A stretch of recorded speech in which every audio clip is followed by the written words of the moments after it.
So Amazon released the original Without Remorse, which is part of the Tom Clancy sort of Jack Ryan, that whole world and that whole film franchise. This character, which is played by Michael B. Jordan this time, John Clark or John Kelly, before he becomes John Clark, is actually introduced in other films back, in that whole franchise. So Hunt for Red October, Patriot Games, Clear and Present Danger, The Sum of All Fears. And this time, Michael B. Jordan is taking on the role and expanding the character a little bit more. Well, to a certain degree, he's expanding it. We'll see. All right, we're going to talk about it right here on Film Fan next.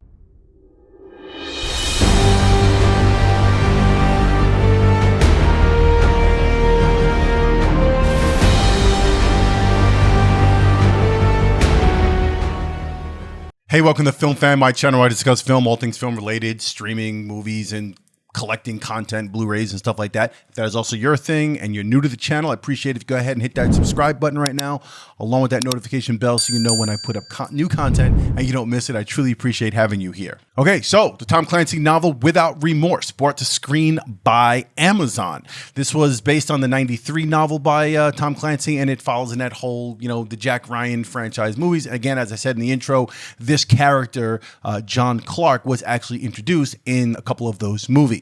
Now here, the lead character is played by Michael B. Jordan. I'm not going to have any spoilers here. It's a really quick review, which is going to kind of give you a quick summary, synopsis of the film, and then I'll tell you what I think about it and whether it's worth you actually taking the time to watch it. So Michael B. Jordan stars in the lead role as John Kelly, and it follows him and a team of Navy SEALs as they head off to Syria to basically rescue a CIA agent who's being held hostage by Russian military. Now, apparently that mission in Syria wasn't really what it was supposed to be. There's some shady things happening and some things to figure out about that. And about 3 or 4 months later, the entire SEAL team is assassinated one by one.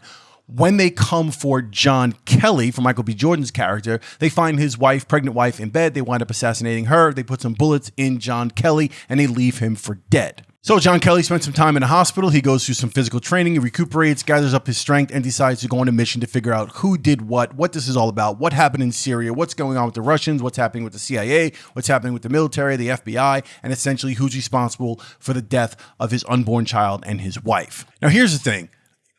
Previous Clancy films kind of relied on that cerebral approach to things and the intricate details and the plot lines revolving around different government agencies and the characters within them. So it kind of roped you in on that level and made the films engaging. That doesn't really happen here. This is more an action flick on the surface, and it starts off like that.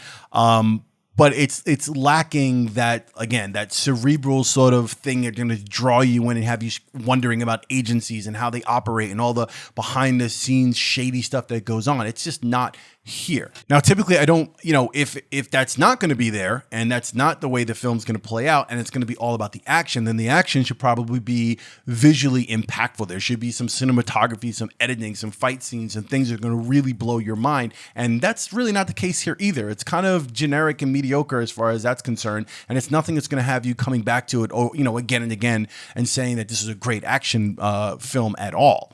Most of this is led by Michael B. Jordan's basic scowl and his brawn, and that's what pretty much does the job here. I mean, he does a good job with what he's given, which brings me to the characters. This character is not fleshed out. There's not enough going on here. I mean, obviously we empathize with him because he lost his pregnant wife. I mean, it's just a tragic situation, but there's not enough. He's not fleshed out enough. We don't care about him enough other than that particular thing to kind of figure out who screwed him, what's going on. And it's just not really, it doesn't ring true with you as far as, and it's the same thing with the other characters. Most of the other characters, and this Guy Pearce's character, Jamie Bell, there's some things happening, but none of them are fleshed out. There's even a moment in this film, I think it's halfway through, when he gets with a new SEAL team and they're on a mission and they're going to go into Russia and they're going to try to get who they're going to get, who they think is responsible for all this. And there's a brief moment where they kind of introduce themselves and they're talking amongst themselves, and you're thinking, okay, this must be the part in the film where we're going to get some character. We're going to realize who chews bubblegum really loud, and we're going to see who's the comic relief. We're going to figure that out. But it totally falls flat, and that doesn't happen. It just kind of stops once he introduces themselves. This is supposed to be some sort of, military, the Navy SEALs, the FBI, CIA, government agencies, espionage, you know, thriller kind of thing with all this behind the scenes stuff taking place and these intricate sort of you know, clandestine sort of operations and things that are taking place, and we're trying to figure out what's happening. But that's not really what it is. It's not that. I mean, there is some mystery here. There is some sort of like trying to figure out whose character is shady, who's not shady, who's in it for himself, who's not in it for himself, herself. Like there is some of that. Don't get me wrong. It's just not anything that you won't figure out anyway. It's kind of predictable. Can I say that? Yeah, it's predictable. It's not anything that's going to have you like, whoa, I didn't see that coming. It's very predictable. Again, Jordan does a great job with the material that he's given. So do the other actors, but there's not enough for you to really care about anyone in the actual film. So at the end of the day, it's kind of hit or miss. All right, it's not a bad picture. Again, to reiterate, not a bad picture. It does its job, and I'd like to see where the franchise is going to go. I'm sure Michael B. Jordan will be, you know, picking up this role, and it will continue to go. You know, but we'll see what happens. All right, that's it for me on Film Fan. If you liked the video, I appreciate you hit that like button. Truly, you don't have to smash it or bang it. Just click it and give me the like. And if you haven't subscribed, make sure you hit that subscribe button. Let me know what you thought about the movie if you've already seen it. If you think it was fantastic, let me know if you're a big fan of the whole Tom Clancy series and the Jack Ryan films, what your favorite one is. I'd love to know in the comments below. And I'll see you on the next Film Fan.